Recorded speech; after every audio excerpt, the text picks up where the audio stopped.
Halo, nama saya Pramudia Saputra. Pada video kali ini saya akan menjelaskan penggunaan MVC pada bahasa pemrograman Java dengan menggunakan Jakarta Persistence untuk menghubungkannya. Jadi di sini terdapat beberapa package, yaitu controller, entity atau model, helper, dan view. Kita akan melihat view-nya terlebih dahulu. Jadi view ini digunakan untuk menampilkan sebuah form atau tampilan yang akan digunakan oleh user. Jadi di sini sudah terdapat satu form, yaitu namanya data mahasiswa. Di sini terdapat field NRP, nama, angkatan, SMA asal, button input, update, dan delete, serta data tabelnya. Di sini terdapat kelas form mahasiswa atau form mahasiswa.java. Di sini kelas ini digunakan untuk memfungsikan button-button atau data-data yang akan ditampilkan tersebut. Di sini terdapat controller yang digunakan untuk menghubungkan antara model atau entity dengan action dengan controller form mahasiswa kelasnya. Di sini kita akan melihat model atau entity-nya terlebih dahulu. Di sini kita sudah mendefine sebuah annotation entity, kemudian table name mahasiswa, XML root element, dan name queries. Di sini name queries ini digunakan untuk menghubungkan database dengan persisten menggunakan query. Di sini kita membuat sebuah kelas mahasiswa, terus kita menggunakan implement serializable. Kemudian di sini terdapat kita mendefinisikan kolom-kolom yang ada atau tersedia pada database disesuaikan dengan tabel yang ada pada database. Terdapat ID, NRP, nama, angkatan, dan SMA. Kemudian di sini kita membuat sebuah setter getter untuk mengambil kolom-kolom tersebut. Kemudian di model atau entity mahasiswa ini terdapat sebuah kelas bernama table model mahasiswa yang digunakan untuk menghubungkan antara entity dengan controller tersebut. Di sini terdapat function-function seperti list. Kita membuat sebuah list, kemudian membuat sebuah constructor select, fungsi select, di mana di sini akan menampilkan semua data yang berasal dari database. Kemudian di sini ada fungsi update all yang digunakan untuk mengupdate data-data yang dibutuhkan. Kemudian ada fungsi insert yang dihubungkan dengan model mahasiswa untuk menambah data yang akan ditambahkan. Kemudian ada fungsi delete dan fungsi update yang digunakan untuk mengubah data yang dipilih. Kemudian di sini terdapat sebuah fungsi untuk menghitung berapa banyak data yang sudah di input atau dimasukkan. Kemudian di sini ada fungsi get column count, yaitu untuk menghitung semua datanya. Kemudian ada public object get value untuk mengambil data berdasarkan ID atau indeksnya. Di sini juga terdapat sebuah fungsi yang digunakan untuk mengambil column name atau digunakan untuk menampilkan header pada table. Selanjutnya kita akan membahas tentang controllernya. Controller ini digunakan untuk menghubungkan antara view, model, dan database-nya. Di sini kita menginisiasi sebuah objek kelas dari mahasiswa yang dihubungkan dengan view-nya. Kemudian kita membuat sebuah constructor. Di sini terdapat fungsi create yang digunakan untuk menghubungkan antara persistence dengan view tersebut. Kemudian di sini terdapat try catch untuk menginput data jika sewaktu-waktu data tersebut gagal diinput atau terdapat masalah pada proses penginputan. Di sini kita mengambil sebuah data NRP, kemudian nama, angkatan, dan SMA, kemudian akan dimasukkan melalui persisten yang sudah kita buat dari model tadi yang sudah kita lihat.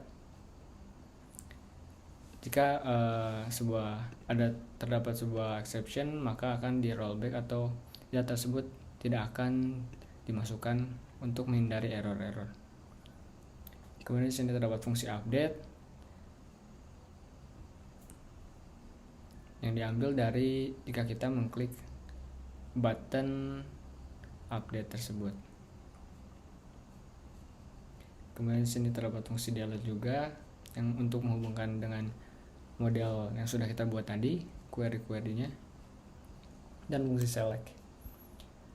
Di sini terdapat exception juga untuk menampilkan error jika sewaktu-waktu terjadi error, agar lebih mudah dibaca oleh manusia. Kemudian di sini terdapat persistent helper yang digunakan untuk menghubungkan antara database dengan menggunakan persistent. Sini kita dapat property XML-nya. Sini kita menggunakan MySQL untuk database-nya. Kita set user dan root-nya untuk masuk ke dalam database tersebut.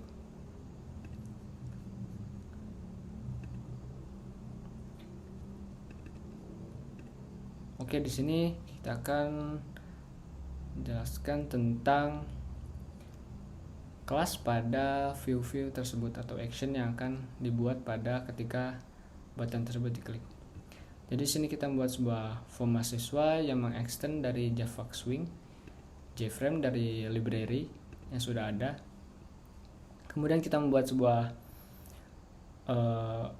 field berdasarkan form yang sudah kita buat pada kelas ini.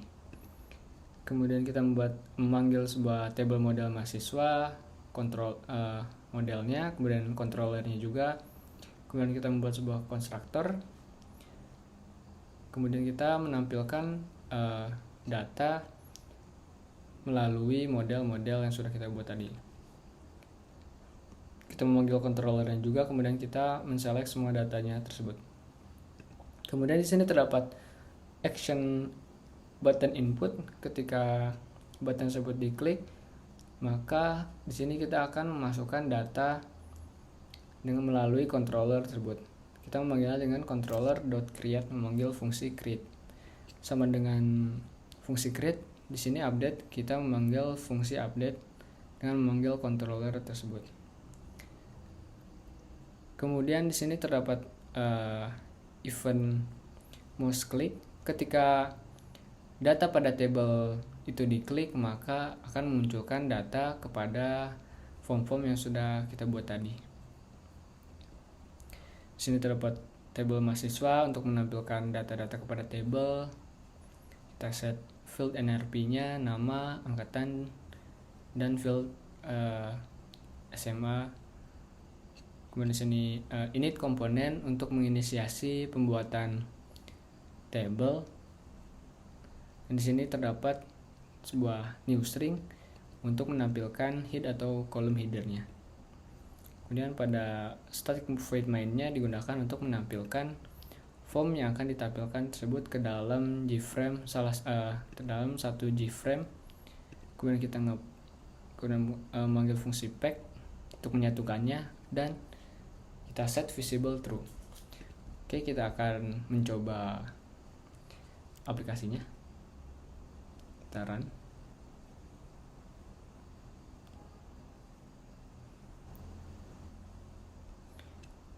Ini sudah muncul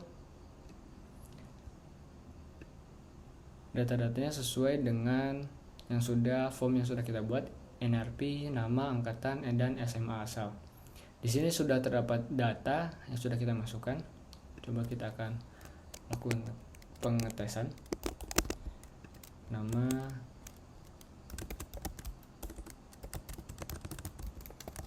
kemudian kita isi angkatannya, angkatan 2020, SMA asal. Kemudian jika sudah isi, kita akan melakukan input. Di sini untuk fungsi inputnya sudah berhasil, berarti kode kita bisa digunakan dan tidak terdapat error. Jika kita mengklik salah satu datanya, maka akan muncul data-data yang sudah kita pilih. Oke, Jihan Anamira, Pramudia Saputra. Kita akan melakukan pengeditan pada field ini, kemudian kita update. Maka otomatis data yang sudah kita pilih tersebut akan berganti. Kemudian kita akan coba delete. Maka data tersebut akan dihapus. Mungkin sekian saja untuk video kali ini. Terima kasih.